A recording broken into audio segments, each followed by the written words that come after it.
welcome to the Give and Go. My name's Tim and thanks for joining us again for 32 for 32 right here on the Give and Go. Today, we're looking at the Miami Dolphins offseason preview, what they should do this offseason, looking back at the 2017 NFL season.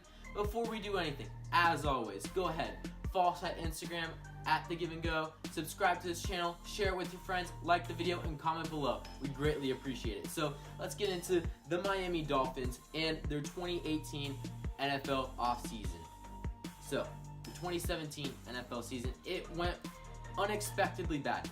I gave them a C for the 2017 NFL season, all on the fact that they lost their quarterback at the beginning of the season, and they had to settle for someone named Jay Cutler, as you all know, one of the worst quarterbacks right now in the NFL. He tore his ACL in August, basically throwing off all their plans. Jay Cutler, who smartly retired to go to Fox, decided to come join his old coach, Adam Gase, in Miami, in South Beach. Didn't go too well, and they ended up coming third in the AFC East. They played poorly in big primetime games. You look at the Carolina game. They got slaughtered on Monday Night Football. It was just a massacre. They were shut out in 2 games against the Ravens and the Saints. They were beaten by a poor Raiders team. And if you want to check out that video for the Raiders offseason preview, go ahead. It's in the description below. They did have some good games against good teams, though. You look at they did beat Atlanta and they did beat New England. And they also smacked Denver around. They put up like 35 points on them. Ridiculous. But they did trade Jay Ajayi unexpectedly. I think they didn't know what to do with him as much as the Philadelphia Eagles did. Good for Jay Ajayi, though. And they had little to no salary cap room to sign him to a new deal. And they needed to shed someone with talent already at that, with so much talent already at that position. The 2017 NFL season for the Miami Dolphins was sort of an enigma. So for 2018, it's a big offseason for them. Adam Gase's likely last season if they don't improve this season. And they'll probably be looking for a new head coach and quarterback combination if that's the case. They have a really bad salary cap situation, like 3 bads in a row. They have $7 million to work with, and they have big name players that they need to re-sign. And the defense needs to be upgraded at some of the skill positions outside on the corners. You look at the quarterback position. Is Ryan Tannehill the future at the quarterback position for the Miami Dolphins? They have to decide that this season and even this offseason before the draft. They have so much money tied up in Ryan Tannehill at this point in time. They have an option to get out of there with only $3 million in dead cap and $14 million saved. They have to decide soon so that way they can go after and pursue some quarterbacks in free agency or the draft.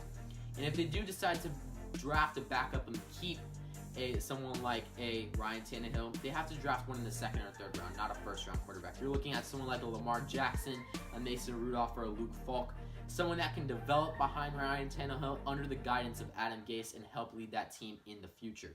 And then again, it is now or never for Adam Gase. Look at that salary cap situation I talked about before. It is horrible. This is like 2009, 2010 Carolina Panthers bad. They have bad contracts, making little money to spend. They have free agents. Look at the free agents they have. They have Nate Allen, William Hayes, and Jarvis Landry. Jarvis Landry is probably gone at this point in time. He's looking for a deal probably in the $10 to $15 million range a year. He's not going to get that from Miami, who only have $7 million in cap space this year, so he will be out in Miami for the 2018 season.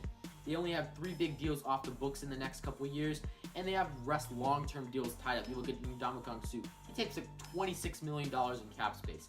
Rashad Jones, Andre Branch, Kenny Stills, Kiko Alonso. They have some good players tied up, but they are tied to massive extensions that no other team would have given them. So I have no clue what to say. The Miami Dolphins have put themselves into this horrible salary cap situation. And they need to figure this out quick because they're an above-average team talent-wise, where they don't gel together well and they can't get rid of them. Big problems. On the defense, discipline is necessary. You look at pieces like Ndamukong Suh. He stepped on some people in Detroit. He's been pretty good in Miami, but again, he has some temper tantrums at times. When you look at Cameron Wake, he's pretty good. Kiko Alonso with that hit on Joe Flacco. I don't fault him for that hit.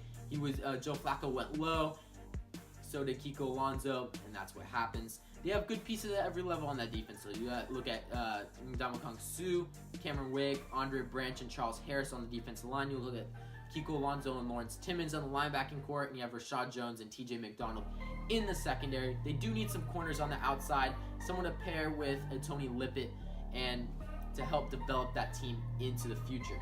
The Miami Dolphins, again, are at a crossroads for the 2017-2018 offseason. The Jets and Bills, they're on an upward trajectory this upcoming year, and the future of Miami honestly isn't looking too bright. And unless they become disciplined and figure out their quarterback situation, they're likely looking at a top 10 pick again next year.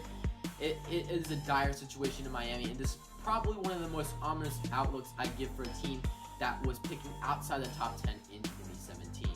So, thanks for watching 32 for 32 right here on the Give and Go.